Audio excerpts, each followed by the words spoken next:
Si Lisa Marcos, siya nagpapatakbo isa ngayon, marami rin ginagawa ngayon. Senator pa lang si BBM, nakikialam na. May mga ginagawa na si Lisa Marcos. Ito ang nangyayari sa ating bansa na hindi pinapansin. Yung una, nag-uusap, bago sila umupo, nag-uusap na yung tatlo. Bongbong Marcos and Saldico and Speaker. Nung dinaglag nila si Saldico, dahil ayaw niyang pauwiin, nagsalita, kinasuhan kagad 5 days. 7 days, may kaso na, may warrant of arrest. Yung mga pangako ni BBM na kakasuhan niya mga malaking isda rito, wala. Dahil included sila eh. To prove to you, nagsalita si Saldico, kinasuhan. Ngayon, nagsalita na nakakahalata na dahil tinuturo lahat ng mastermind si Speaker Martin Romualdez. Nagsalita. Sinabi niya yung mga tao, Public Works and Highways, and Executive ang involved yan. Ibig sabihin, BBM ang involved yan. So, from the very beginning, sinasabi ko na siya mastermind. Ginamit lang si Saldico at saka si Martin Romualdez. Nag-uusap yung magpinsan. Ngayon, nahalata nyo, Ombudsman, DOJ, kinakasuhan kagad yung mga nagsasabi totoo. Ito, nagsalita si Martin Romualdez, bakit hininto? Unang-una, sinabi nila, kakasuhan namin si Martin Romualdez. Nilagyan na nila ng hindi siya pwede makalabas sa ibang bansa. Tapos, nagsalita si Martin Romualdez, sinabi niya, executive, liwanag, ang executive, BBM, siyang mastermind. Pero ngayon, wala na. Bakit hindi sila nasagutin ng Ombudsman, DOJ, at Presidente, bakit hindi nagsasalita? So, ibig sabihin, nag-aregluhan na, nagtakutan lang. Dahil lalaglag nila si Martin, kung ilaglag niya, sasabihin niya mastermind. Yun lang yun. Para tayong linuloko na ating nakikiusap po ako sa ating kababayan, hindi yung mabuti, dahil puro diversion ang ginagawa nila. Dinilito lang tayo lahat. Kaya ginawa ko na, mula nung inisnab ako ni BBM sa Japan, nagtaka ako kung bakit. So, re-record ko lahat yung speeches nila, lahat yung pinupunta nila, lahat yung ginagawa. So, napagtama ko na, mabuti naman, at inisnab ako, meron na silang gagawin. So, didokumento ko lahat ang Public Works and Highways. Record po galing sa Malacanang and Public Works and Highways 2. Isa lang muna sasabihin ko ngayon para di marito ang ating kababayan.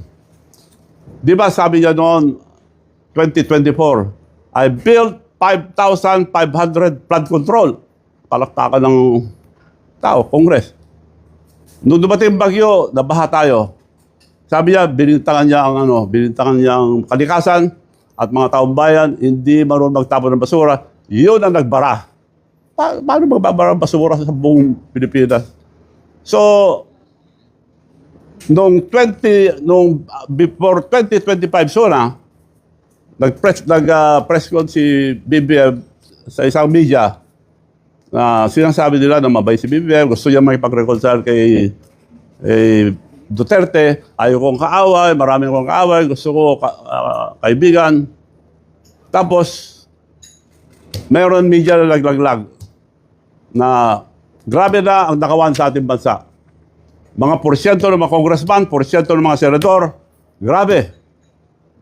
Dapat ang pwedeng magsalita lang dito, BBM, you should denounce it now, right away. So, yun lang interview sa kanya, yun. So, 2025, dinaglag na niya, para lalabas na eh. Sa dami ng ninakaw, hindi po mapagtakpan lahat. So, sisigaw na yun, inunahan niya. Dinabas niya sa suwada niya. Maya naman kayo, mga nagnanakaw ng kaban ng bayan. Kaya kako kagad sabi ko, dapat tayo ka mo dahil included ka eh. Kasama ka. May Alzheimer ka yata, sabi ko noon eh. So, true enough, ngayon, lumalabas na. So, ito nangyayari sa ating bansa, linuloko na po tayo. At nakikiusap po ako sa ating kababayan. Suportahan niyo po ito dahil totoo po ito. Hindi po gago lahat ang Pilipino. Para na tayong gago kung di natin ituloy ito. Mga senador natin, tinawag ako, nagpunta ako kay Senator Lacson. gusto kong tumestigo dahil marami akong nalaman ako. O sige, sabi naman niya, gawa ka ng affidavit mo.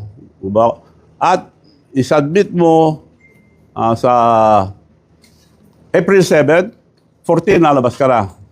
At April 7 before 5. April 7, umaga nandun na ako sa yacht club, nag-aantay dahil umaga wala naman sila doon. Alauna, pupunta na ako doon mag-antay. Alas 9 or alas 9 yata, dumating yung sulat niya dito sa bahay na cancel. Paano ko isasubmit yung affidavit ko? Tapos kinancel nila. Ang rason, hindi ko raw sinubmit ang affidavit. So, nagtataka ako. Palagay ko, hindi na itutuloy yung pagpunta ko sa Senado, kaya dito na ako magsusumbong sa taong bayan. Kung totoo yung sinasabi nila na walang nangyayari sa ating bansa, kalukuhan, bakit hindi nagsasalita ngayon yung mga congressman, mga senador? Bakit pinagtatakpan? Involved ba sila or may usapan ba sila? Yun na lang, recently, nagsalita lang si Martin Romualdez, aliwanag. Executive ang involved. Pinangalanan niya lahat, yung public health highways. Wala naman nag-imbestiga. So, linoloko po tayo. Ulitin ko, ang mastermind, BBM. Dokumentado ito yung budget ng Public Works and Highways ng 23, 24, 25. 25, binugbog nila doon. Kinuha yung pera ng hindi dapat galawin, yung PhilHealth. Ang laki kinuha doon. Pinabalik sa Treasury para may magamit doon. Insurance, PDIC. Ang liwanag, kinuha nila para puntuhan yung mga flood control. Mga kababayan, wala pong flood control na 5,500 na sinabi ni BBM. Iniikot ko na buong Pilipinas. I am the president of the Mayor's League of the Philippines and still the emeritus president. So I have contacts with all of them. Naging president na rin ako ng Councilors League, Governors League. Natawagan ko almost everybody. Walang project na 5,500 project. Now, isa lang ilalabas ko ngayon para hindi kayo malito. Doon na lang sa Ilocos Norte. Ang project nila doon, ang nakalagay nung una, flood control project ni Sandro Marcos, 540. Pinalit-palitan nila yan, tapos ilito yung pero na document namin, na total of 15.7 billion ang napunta sa distrito niya, hindi duman sa region, diretso. Kaya hinati-hati na ron para hindi na ibid ng public ang region. Dokumentado po lahat to. So mga babayan, linuloko na po tayo. Anong gagawin natin? Manunod na lang tayo. Ang pinakamasama sa lahat, 19 trillion ng utang natin. And we're paying 2 trillion yearly debt payment. Ano mangyayari sa ating bansa? Mga kinabukasan ng mga bataan. Pati hindi pa pinanganak, may utang na. No way na makabaon na po tayo kung di natin sila itong kagawan na ito. Kailangan sama-sama po tayo. Itong sinabi ko ito, suportahan natin para malaman natin ang totoo ang nangyayari sa ating bansa. So, marami pa akong sasabihin. Yun lang muna. Dokumentado po lahat. Yung ibang ginagawa nila. Noong pang Senator si BBM, may kaso na. Si Lisa Marcos, siya nagpapatakbo isa ngayon. Marami rin ginagawa ngayon. Senator pa lang si BBM, nakikialam na. May mga ginagawa na si Lisa Marcos. So ito ang nangyayari. Ang binuto natin, wala silang puso. Wala na hiya-hiya. Puro sinungaling ang sinasabi nila. So mga babayan, kung hindi tayo gagalaw lahat na isa, wala namang mangyayari sa ating bansa. So dokumentado po lahat to. Si BBM ang mastermind. Ang liwanag yung sinasabi ni Martin Romualdez. Involved ang executive.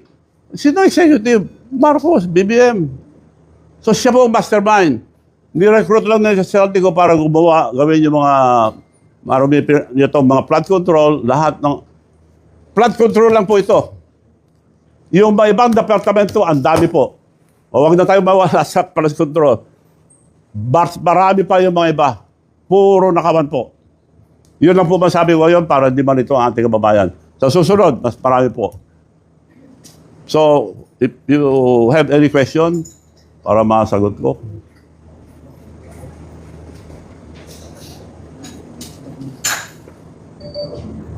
Yes, ma'am. Bob, yun nabanggit niyo po na affidavit kasi yun po yung reason kaya hindi natuloy yung pag-appear niyo sa So, Oh, kailangan Nasaan yung ano? Akin. kailangan po meron kayong prior submission sa kanya. Hindi, nandito. Invitation muna. Oh, Mr. Luis Chavez Singson, President Emeritus League of the Philippines, Mayor's League of the Philippines, former Governor of Ilocos Sur. Invitation and request for affidavit in the matter of, sinabi rito. Ang sabi niya, isasubmit ko ito, please be advised that the Senate Blue Ribbon Community hearing is tentatively scheduled for Tuesday, April 14, 2026, has been deferred. Ito, siya mismo nagsulat the same day.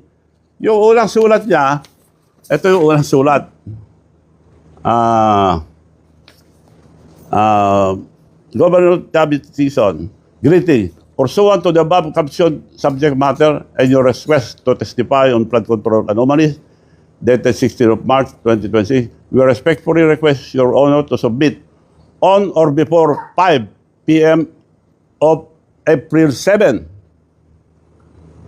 Nandun ako ng umaga. Nag-aantay. Kumain ako sa yacht club. Alauna, pupunta na ako. May dumating na sulat ng umaga. The same date. Kinancel niya 7. Oh. The committee has deemed it necessary to reschedule the public hearing contingent of the mitigation of the current national energy emergency. Kung anong rason sinabi. Dokumentado po lahat. Gusto ko, naka-ready yung affidavit ko. Meron akong affidavit. Nandun na ako noon. Walang tao ng umaga doon. Wala sila eh. Saan ko siya submit? Sinunod ko lang yung gusto ni Senator Lacson. And yet, sinabi niya na wala daw ako affidavit. Meron. Wala na. Kaya wala na akong pag-asa na makarating pa sa Senado. Ayaw nila malaman ng totoo. So ito po ang katotohanan. BBM is the mastermind. Involved lahat sila, Saldico and Martin Romualdez. Yung mga public funcionaries, ginamit lang lahat yan. Kasi pag nagbayad yung contractor, binabayaran kagad ang public works and highways. Bayad agad. Hindi pa tapos. Kaya maraming ghost project. Only in Ilocos Norte, probinsya ni Presidente na supposed to be a model. 100 flood control project, 540 ang nakalagay ng una flood control project, total of 15.7 billion. 423, 24, 25. 25 binugbog na nila doon. So, iba pa yung 22. Nung nag-umpisa sila, nag-umpisa na doon. So, ito lang 23, 24, 25 para maliwanag. Ilocos Norte, first district lang.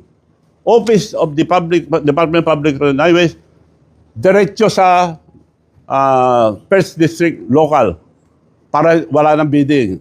Hinati-hati na kasi bawal doon malalaki. So yung 15.7 billion, hinati-hati nila doon sa daming kontraktor. Meron nga isang ipapakita namin yung isa, hindi magtama. At saka karamihan, wala. Ghost project. And meron man substandard. I-video nyo nga. Paano sa video para makita nila. Ito. Tungayan natin yung ilang larawan na kuha ng team ay pinadala ni Ginoong Luis Chavez Singson sa Ilocos Norte para inspeksyonin, iverifika at alamin ang katotohanan sa mga social media report na maraming flood control projects sa Ilocos Norte ang wala, sira, substandard at maanumalya. Ang una niyong matutunghayan ay kuha sa Barangay Casili, Lawag City, Ilocos Norte. Ito ay isang flood control project na nagkakahalaga ng 47,022,160.24. Ito ay galing sa GAA 2025 at ang konstruksyon nito ay dapat nagsimula ng February 2025 at natapos noong September 1, 2025. Ito ay may contract number na 25AA0475. Bayad na po yan. Sa mga larawan na ang sinisimento ay putik at ang bakal na ginamit ay substandard. Ang sukat nito dapat, ang kanyang kapal ay dapat 200 mm. Pero makikita nyo sa mga larawan na ito ay 70 mm lamang o 2.76 inches. Ang embankment dapat nito ay dapat hand-laid rock embankment pero hindi inimplementa dahil makikita nyo ito ay gawa sa putik. Ang susunod na mga larawan na inyo makikita ay sa Barangay Tipilat, Bintan, Ilocos Norte. Ito ay construction, maintenance of flood mitigating structure drainage system. Ang halaga ng proyekto ay 82,024,667.83. Ito ay dapat nagsimula ng February 19, 2024 at dapat natapos ng 31 October 2024. At ang source of fund nito ay GAA 2024. Ngayon, ginagawa pa lang ang proyekto. Nung unang pinuntahan ito ng team ni Ginoong Luis Chavez Singson, wala ito dyan sa kinatatayuan niya.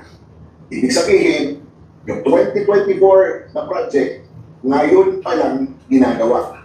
Kaya, ang duda, Pero bayad na yan. kung itinitlara Bayad na lahat ng yan. ICI na walang ghost project ang Ilocos Norte noong November 2025 na sinabi mismo ni General Asulin ay hindi totoo. Dahil kung makikita ninyo, ito ay kinukusap pa lang at makikita din ninyo na ang dapat na kapal ng simento nito, yung slab nito, ay dapat nasa 300 mm o 11.80 inches. Pero makikita nyo sa picture, ito ay meron ng 40 mm or 1.5 inch na kapal ng simento. Ang susunod na mga larawan ay isang flood control project na nag-align. Mapapansin nyo, ito ay pinagtatpo pero hindi tinadhana. Mapapansin ninyo na yung bagong istruktura ay hindi nakadikit sa lumang istruktura na ayon sa obserbasyon ng engineer, ito ay nagpapahina sa dalawang istruktura. Ang budget ng proyektong yan ay 55 million. Ito ay nasa Bislac River, Barangay Tantangan, Bintan, Ilocos Norte. Phase 2 ang project na ito. So, ibig sabihin, yung kanyang hindi naging tadhana ay phase 1. Nakikita niyo naman ang distansya o yung agwat ng kanilang mga istruktura. Ito ay galing sa GAA 2024 at dapat natapos ito ng April 2025. Yung sunod ay yung flood control project na hindi sila magkatagpo. Sila ay magkaiwalay. Nakikita nyo sa litrato na itong proyektong ito na may halagang 39,199,941.52 ay isang proyekto na yung nasa kanan makikita nyo na nakahiwalay doon sa lumang istruktura. Ang sunod na proyekto ay again isang flood control project na 72,374,852.10 ang presyo. Ito ay dapat tapos na noong October 2024 pero ngayon pa lang ginagawa. Itong proyektong ito ay nasa Tandangan Bridge and Gas Bank ng Bintan, Ilocos Norte. At ang huli ay ang construction at rehabilitation of flood mitigating facility within major river basins sa principal rivers, construction of flood mitigating structures along the Wag River Basin. Ito ay nasa Barangay Gabo, Ilocos Norte. Ang halaga nito ay 48,999,813.46. Dapat tapos na ito ng 18 October 2024. Kaya lang, ito ay nawasak. At ito ay inuupoy pa rin hanggang ngayon. Ayon sa ating reliable sources na ang anim na contractors na ginamit dito sa mga proyekto, karamihan ng mga proyekto sa Ilocos Norte ay una yung 1116 Construction Corporation na pag-aari ni representative ng mga anak ni Congressman Ferdinand Beltran ng Magsasaka Party List, ang owner ng First Star Builders Contractor, isa sa mga 11 contractors ng maanumalyang proyekto na binanggit ni Senator Bill Lacson sa kanyang privilege speech. Yung iba naman ay gawa ng Metropolitan Builders and Construction Supply na pagmamayari ng Mayor ng Lawag, Ilocos Norte na si James Ryan Q. Alcid na isang political protege ng mga Marcos. At ang BJMP Construction Supply na pag-aari ni Junio Benvenido E. Maracao na may opisina sa Antipolo City. Finally, ang sinasabi ay meron 500 flood control projects ang DPWH sa First District Ilocos Norte. Ngunit hindi mahanap lahat ng team na pinadala ni Governor Luis Chavez Singson ang mga flood control projects at binagdudutahan na ito ay mga ghost project. Ipapakita namin yung isang mapa kung saan makikita niyo yung kabuuan ng mga flood control projects sa buong Ilocos Norte 1st District Engineering Office. At mapapansin niyo na sa Labat, halos silang lahat magkakapareho lang ang mga kontratista na binibigyan ng award sa paggawa ng flood control projects. Ang nakapagtataka sa parehong buwan, sa susunod na buwan, palagi sila nananalo at kung isipin niyo, paano pa nila magagampanan ang pagbuo ng isang proyekto kung halos sila na lang lahat ang nagtatrabaho at gumagawa ng mga proyekto ito sa buong taon dyan sa Ilocos Norte.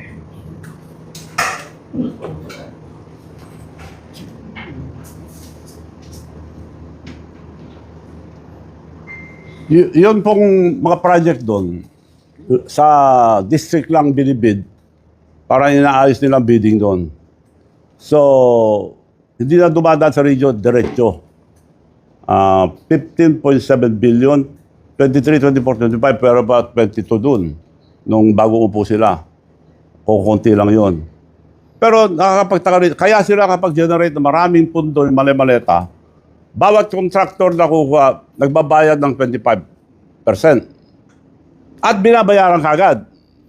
Umpisan pa lang, bayad na. Hindi yung may down payment na, hindi yung nagda-down lang. Bayad lahat. Kaya naibibigay nila kagad yung 25%. Yung iba, mas malaki pa. Kaya maraming mali-maleta dahil lahat, buong Pilipinas, gano'n ginawa. Yung mga yung mga contractor, meron naman iba, pero yung iba hindi na ginawa dahil hindi na kaya sa tinatanggal na porsyento. So, totoo po yung mali-maleta. Sa next, ano natin, yung mga Marines, yun ang mga tunay na testigo. Yun ang tunay na mga bagong bayani natin at hindi natatakot pagsalita. Marami po silang lalabas at marami po silang sasabihin. Kaya lang, hindi inimbestiga yung sinasabi, sila yung inimbestiga. Baliktad. Kung sabihin mo totoo, ikulong. Si Diskaya, nagsabi yung totoo, kinulong sila mag-asawa, kawawa naman. Nagbayad lang yun, binigyan ng project. So, anong magagawa niya? Bayad sila ng 25%. Binabayaran naman kagad sila. So, yun po ang katotohanan dyan. So, yun po ngayon, sa ngayon, marami pa po mga kalukuhan ang Marcos family. So, sa next, I hope, imbitahan ko kayo lahat sa susunod na press con, ilalabas ko lahat para marami pa. We are only talking here about flood control. Lahat, pahalos pinapatulan nila lahat ng pera. Marami po. Para di ba rito ang ating kababayan, flood control lang muna tayo. Go. Ito po bang mga contractors sa Ilocos Norte ay naimbestigahan? Hindi sila investigahan eh. Kakampi nila lahat eh. Pero nakuha na lahat ng mga pera, 25%. Kaya yung mga iba, hindi na ginagawa. Yung iba, binalikan namin, ginagawa na, tinatakpan lang. Pero nakuha na namin ng picture na may date, yung camera na may date. So, mas anong gawin pa nila ngayon, hindi na nila mapapagtakpan. Sa dami ng ninakaw, hindi po nila mapapagtakpan itong kalukuhan na ginawa, itong Marcos administration. Ito lang ang presidente, walang project. Walang project. 5,500 flood control, wala po. Hanapin nyo, buong Pilipinas. Pinasyalan ko na po lahat, nakausap ko na po yung mga tao. Yung pinunta niya sa Bulacan, unang-una, Ghost Project, siya mismo. Inimbestiga niya, nandun pa. Ghost Project talaga. Pinabalikan ko, ganun pa rin. Wala nang magawa eh. Hindi na nila ginagawa dahil nakunan ng pera yung mga kontraktor. So pagkatapos po na mag-asawang Diskaya, sa palagay niyo po wala na pang susunod na maiimbestigahang contractors? Yung magsasabi ng totoo. Ako, nagsasabi ng totoo, pinayalan nila ako ng plunder. Available yun, hindi naman totoo eh. Kaya hindi nila masampa para lang masabi na may kaso kong plunder. Etong ginagawa nila ang plunder. Billions, billions na billion. Yeah, ito ang plunder talaga. Conspiracy sa susunod, papakita ko paano nag-umarte-arte si BBM na dinannounce niya lahat yung mga binagbintangan niya, yung mga nagnanakaw na kabad ng bayan. Kung paano nila ginawa, dokumentado po yun. Naka-video ko lahat yun. Para di malitong tao, yun, dito lang muna. Good morning. Paparating na naman po ang SONA. Anong tingin mong laman kaya ng SONA niya, sir? Walang nakakalam. Wala nang naniniwala kay BBM. Kung ano man ang sabihin dyan, di ako naniniwala. Hanggat di ba imbestigan yung mga mali-maleta, natutuo yun, ang dami ng testigo, walang mangyayari sa ating bansa. Tuloy-tuloy, ito, kung di natin sila pahintuin, kung hindi imbestigahan yung mga... Wala nang batas eh. Nasaan yung Busban? Bakit hindi nila imbestigahan? Sabi nila, kakasuhan si Martin Romualdez. Bakit wala na, tahimik na sila? Dahil may involve ang presidente. Tuminto na eh. Kakasuhan namin. In fact, binigyan na yata ng order na hindi pwede lumabas. Bakit tuminto na sila? Natakot sila kay Martin. At hindi na rin tinuloy ni Martin dahil pareho sila eh. So, hindi kaya dahil kung 5 or 3% pa lang ng SOP sa palasyo, kaya sila nagsalita para ibunyan yung flood control na. Nagsalita si? Hindi kaya dahil konti na lang nakarating sa palasyo, mga 5 or 3% pa lang ng SOP, kaya sila nagsalita dahil. Wala din sila sinasagot. Wala. Bari wala. Yung bang sinasabi nila. I mean, hindi sila siguro sasalita kung malaki-laki na pupunta sa kabila. Wala. Dead ba nila ito? Hindi na sinasagot. Well, tayo natin, inahamon ko sila na sagutin nila ito. Bakit hindi nila sagutin yung mga sinasabi ni Martin Romualdez na involved ang executive? Executive, si BBM yun eh. Bakit hindi nila sagutin? Bakit hindi tuloy na kasuhan? So nagsisinungaling yung Busban kung hindi niya kasuhan si Martin Romualdez. Kaya walang perfect crime. Dokumentado lahat to. Mahulit sila dahil sa dami ng ninakaw. Ngayon lang nangyari sa ating bansa ito. Pero ang kawawa, mga Pilipino, tayo. Utang natin, 19 trillion, 2 trillion yearly and debt payment, lumalaki na lumalaki. Wala silang concern dahil pagkatapos ng term, tatakbo niyan. Huwag tayo pumayag po. Kailangan maimbestiga po ito sa tulong ng lahat. All sector, religious organizations, and also the military and police, alam nyo nangyayari, ba't kayo tahimik? Kung tatahimik kayo, history will judge you. Bakit kayo hindi gumalaw nung nagnakawan ng ganitong kalaki? May budget ba? Or kung walang budget, bakit di sila tumulong? Sabihin nyo lang kako na ayaw nyo grabe korupsyon. Yun ang hiningi ko sa mga Armed Forces of the Philippines, PNP. Sabihin lang nila, ayaw namin grabe korupsyon. Huwag nyo sabihin, withdrawal support. I dare them. Wala magsasabi. Dapat magsalita sila dahil kung pahintuin nila ito, kung naliligtas pa natin ang kinabukasan ng mga kabataan, ang huli ko rito ang kinabukasan ng mga kabataan. Wala nang kinabukasan po. Babagsak itong gobyerno natin. Maski sino pang uupo. Bakit nila binabadali si impeachment ni Inday Sara? Yun ang priority nila. Tagalin muna yun para wala silang kalaban sa 28 kung makakalusot sila. Bakit hindi magsalita? Etong linabas ko ngayon, nakikiusap din ako sa Senado. Tignan niyo po ito, ang liwanag. Imbestigahan niyo po si Ombudsman, Martin Romualdez, bakit hindi kinakasuhan? Nagsalita. Sinabi niya, may pangalan pa sinabi Public Works and Highways. And the executive. Hindi ako mag-isa na bababa dito, sabi niya. Takutan lang eh.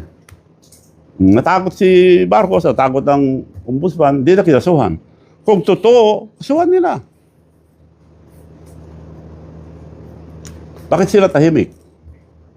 Dahil maliwanag pa sa buwan.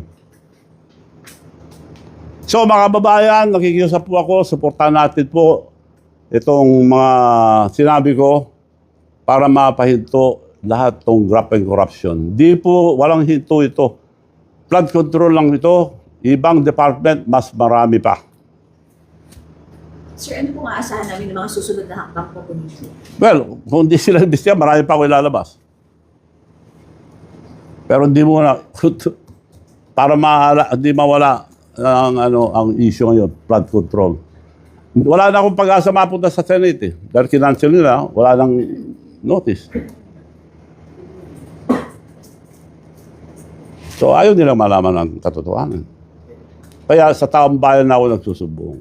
Sir, ano po yung reaction niyo sa pupush po ng tambalang Sara, Inday Sara and Manong Champion? Well, hindi ako tatakbo, boys. Hindi ako tatakbo. Nagpapasalamat ako sa sumusuporta pero if ever natatakbo ako, it's either Senate or local. Pero definitely hindi vice. Hindi ako vice. Walang trabaho ang vice eh. Senate para tignan ko yung mga nakawan sa Senado. Sir, so tingin niyo sapat po ba yung ginagawa nilang pag-iimbestiga sa flood control o kulang na kulang? Nabanggit din po ninyo na para di-deflect po nila yung issue. Hindi ba yun? Kulang na kulang ang? Sa tingin niyo po ba kulang na kulang yung ginagawa nilang pag-iimbestiga ngayon? Well, yung ICI, kakampi nila eh. Yung Chairman Reyes, imbestiga pa lang sa Senate. Oy, hindi nyo pwede ilagay yan. Kinulong pa. Nagsabi ng totoo, si Diskaya. Lahat na sinabi doon, sinara kagad ang Senate. Wala nang PB.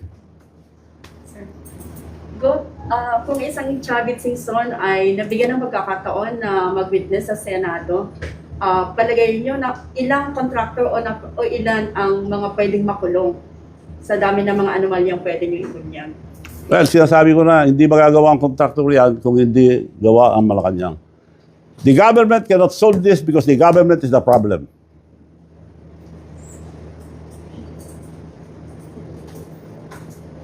Nakailang rallies naman na dito, pero parang wala pa rin pong nangyayari. Ano pa po yung sa tingin niyo pwede natin gawin kung yung panawagan niyo po sa taong bayan, kung ang gobyerno nga po may problema? Yun nga, kaya nananawagan ako na sama-sama po tayo lahat. Suportahan ito para mapahinto na ang mga anomalya na tuloy-tuloy. Lalo tayong nababaon sa utang. Isipin natin ang mga future, ang mga kinabukasan ng mga kabataan. Mga nasa Congress, mga nasa Senate na sila dapat makatulong. Itingnan nyo yung sasalita sa Congress, kinukulong, kinakasuhan. So lahat ng kinakasuhan. Ako kinasuhan din, pero fake. Plunder, available yan. Kung totoo yan, di kulong ako. Pero linagay lang doon para may kaso ako sa record. Ganito ko naman kay Jason, sa anong masasabi niyo doon? May nagsasabing silent martial daw yung ginawa sa kanya. Si? Jason sa po. Dahil inaresto po si Jason dahil sa mga akusasyon niya tungkol sa pagkakasakit ng presidente. Hindi ko na ano yun. Silent martial law ang ginawa. Na maaring maulit pa po sa ibang taga-media. Ina-arresto po yung mga... Kaya na-arresto yung one. Well, nagagawa nila lahat ang gusto nila eh. Basta hindi maganda sa kanila. At nagpapasalamat ako sa mga media na naglalabas ng katotohanan. Yung mga iba tahimik, hindi nilalabas. So, I hope tulong nyo sa ating bansa, isipin nyo kinabukasan ang mga kabataan, future of our children, isipin nyo po. Kailangan ilabas nyo ito dahil yung mga iba hindi lumalabas.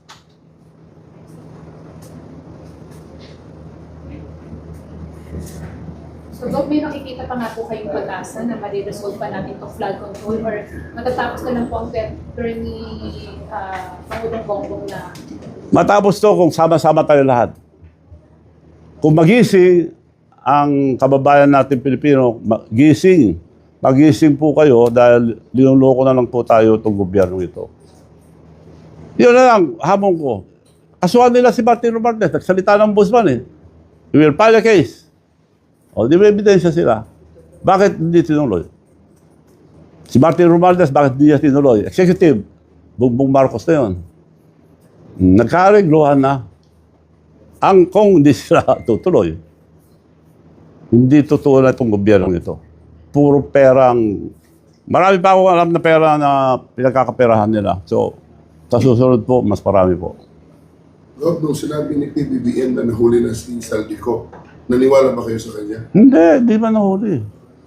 Unang-una, hindi pabor sa kanila na huliin nila si Saldico. Pag mahuli si Saldico, ikukulong nila, hindi pagsasalitain, masama yun. Papatayin nila, mas masama, kagaya ginawa nila kay Ninoy Aquino, pinatay nila. Yun, kung patayin nila si Saldico, babagsak si... Lalong, wala nang iba para bintangan ng tao. Dahil sila nagkaso.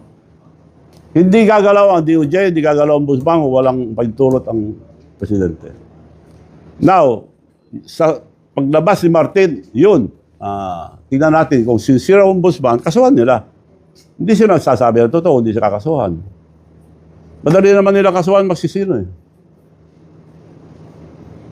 So, hindi po sila nagsasabi. Doon natin malalaman na hindi nagsasabi totoo ng mga administrasyon. Dahil marami po yan, marami. Kung makita nyo lahat, nakakatakot. Wala silang ginawa kung hindi gumawa ng pera. Ibig sabihin, Gob, pag sinabi ulit ni PBBM na nahuli na si Saldico, hindi kayo maniniwala? Hindi. Hindi nuhuli yun. Mahuli man, hindi pabor sa kanila eh. Huliin nila, magsalita. Testigo yun. Maliban na lang kung gawin nila yung ginawa kay mga Sara mag-asawa. Nagsabing totoo, kinulong na. Anong kasalanan nila, Sara Duterte, Vizcaya, tumupad lang sa utos. Ganon ang ginawa ng gobyerno. Ginamit lahat ng public and highways contractors para mag-generate ng maraming pondo. Pagbayad ka ng 25%, babayaran ka agad yung project mo. Pero bawas lang 25%. Yung mga iba, subcontract, lalong walang matitira. So karamihan, ghost project. We are talking only here of the first district of Ilocos Norte. Wala pa yung second district. Wala rin kayong makita ron. So dito lang kay Sandro, nandito na lahat yung mga ghost project and substandard. Nakita nyo naman, pinakita na namin, dokumentado po lahat. Nasa akin po lahat yung listahan ng project ng 23, 24. Public Works and Highways lang ito. Galing sa Malacanang, galing sa Public Works and Highways, sa mga record. Gob, sa tagal nyo na po sa Ilocos, sa pinakita nyo pong picture na nandyan yung mga ghost project o nandyan yung mga hindi natapos na project. Nung pinuntahan nyo po, nagpunta po kayo ng wala. Tapos, bakit po nung bumalik kayo after a year, parang may mga tinatayo na mga substandard na project na katulad ng pinakita niyo? Hindi na obra yun dahil may date. Nung pinabalikan namin, may gumagawa, pero putik pa rin ang tinatakpan. Hindi naman putik dapat is bato, sa semento, bakal. Wala. Binandali nila, putik na lang sa semento na. Yun po ba ang reason, Gob, kung bakit nagsasuffer ang mga taga-Ilocos sa pagbaha? Tuwing bagyo, mataas po ang tubig baha. Yun po ba ang dahilan dahil sa mga projects na hindi natapos? Buong Pilipinas. Kaya, ngayon, baha pa sa Bulacan. Sa Visayas, ganoon din. Wala pong sinasabi ni BBM, kaya hindi nagsabi ng katotohanan si BBM dahil I built 5,000. Harap natin lahat sa zona. 5,500 projects. Wala po yun. Yun ang imbestigahan sa Senado. Iba ang inimbestigahan eh. Concentration nila yung eleksyon ng 28 para walang kalaban, kasuhan si Sara at all costs kung ano-ano pinatestigo. Yung tumestigo kay Vice Inday Sara na Madriaga ba yun? Professional scammer yun. Diniscam din ako rito, hinuli ko, pinakulong ko nga eh. Armado na sila, iniskam ako rito, hinuli wala, may mga baril. So, professional yun. At ang madalas na ginagawa yun, papakamatay pa. Marte yun. Iiyak-iyak sa nung sa court, pakamatay, hindi matay. So, lahat, hindi na sila nakapili ng credible na witness. At ulit-ulit pa sa yung congresswoman na nagsabi, nakatawa pa sila, are you crying? I think you're crying. Gov, anong pang-i-scam ginawa sa inyo ni Madriaga? Hindi, pinuntan, nakipag-picture sa akin, tapos nakipagkaibigan. Lahat naman ng tao nagpupunta rin, nagpapapicture eh. So, kinaibigan ako, tapos sinabi na, that was during the time, ang kwento ko, yung time ni Noynoy Aquino. Tulungan mo nga ako, itong kapatid ni Noynoy na kapatid sa labas. Daming dalang PSG, di PSG, mga scammer. Kaya nagtataka ako. Bakit ako? Hindi, kasi ang daming rason. So, binigyan ko ng pera, tapos balik sila. Meron kami video, bibigyan namin sa'yo. Dami namin deliver na, itong mga witnesses, PSG, na video. Kung totoo yan, sige, bigyan nyo sa akin. Pero kailangan gastusan natin. 10 million hiningi sa akin. Ha? 10 million ako. Tinawag ko yung security ko. Bantayan nyo nga lahat to, kapkapan nyo lahat ako. Umamin lahat sila. Yung kapatid ni Noynoy yan sinasabi, patawarin mo ako, sir. Janitor lang ako sa isang eskwelahan. Natakot ako dahil marami silang baril. So mga scammer, lahat yung PSG, puro scammer. Headed by Madriaga. Gov, sa lahat po ng mga nabanggit nyo ngayon dito po sa press con, hinggil nga po dyan sa flood control anomaly, may plan po ba tayo na mag-file ng case sa Office of the Ombudsman? Walang mangyayari sa ombudsman dahil appointee ni Marcos eh. Pagtatakpan nila. Hinahamon ko na lang, hindi na pwede ako mag-file. Hindi na kailangan. Kasuhan lang si Martin. As they promised. They announced it. In-announce sila, dapat may isang salita tayong lahat. Ako po, hindi ako magsisinungaling, meron ako isang salita. Yun lang pwede ko pangyabang. Kaya ngayon, kinakalkal nila ako, gusto akong kausuhan, kung ano-ano. Marami pa, sasabihin ko lahat yung totoong kagahaman nila. Greediness is always the downfall of everybody. Gahaman. Gahaman po sila. Sobra-sobra na po ang nawala sa ating bansa. So, kailangan ba lumutang ibang contractor para i-deal ng gobyerno tungkol dun sa anomalya ng flood control? Kasi sa lahat ng contractor yung kadiskaya naglakas loob na para ibunan yung buong katotohanan. So, kailangan Hindi na kailangan ng mga sinabi ko. Bisigan lang eh. Kung yun, mawawala na naman tayo sa flood control. Ikukulong lang pang magsabi ng totoo. Pero, imbestigan nila si Martin Romualdez, magsasalita lahat. Baka suportahan pa ang taong bayan kung magsabi ng totoo si Martin. Bahalang araw, ilalaglag din niya yan eh. Itutuloy niya, pero nasa kamay nila. Kung totoo yung sinasabi, kasuhan na nila. Kung totoo yung sinasabi ni Martin Romualdez, ituloy niya. Hindi nila magawa dahil mastermind si BBM. So maliwanag po lahat ang sinabi ko ngayon. Marami po ako ilalabas.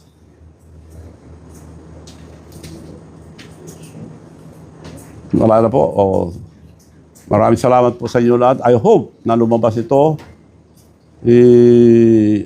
Para gawin nyo na lang ito ilabas para sa taong bayan, para sa kinabukasan ng mga kabataan. Pati mga pulis, general, mga namumuno sa pulis and military, may mga anak po kayo, may mga apo. Isipin nyo po kung wala na silang kinabukasan kung itutuloy ito. And as I have mentioned, history will judge you. Pag natapos ang termino nyo lahat, bakit kayo hindi nagsalita noon, nagdanakawan? Anong ginawa nyo? Pinotektahan nyo sila? Or... So, ako nga, history will judge them kung ayaw nila magsalita. Okay? Thank you, Manong. Maraming salamat po sa inyo lahat. Para ma-download nila yung video presentation.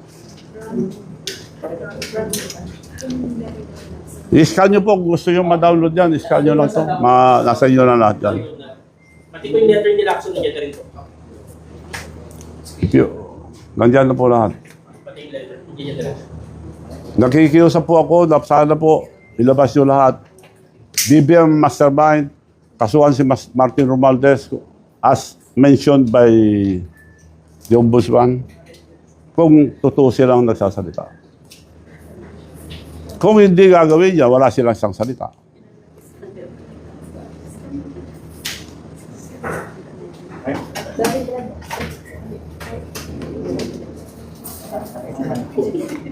Okay, yung mga kopya, i-scan nyo na lang ito.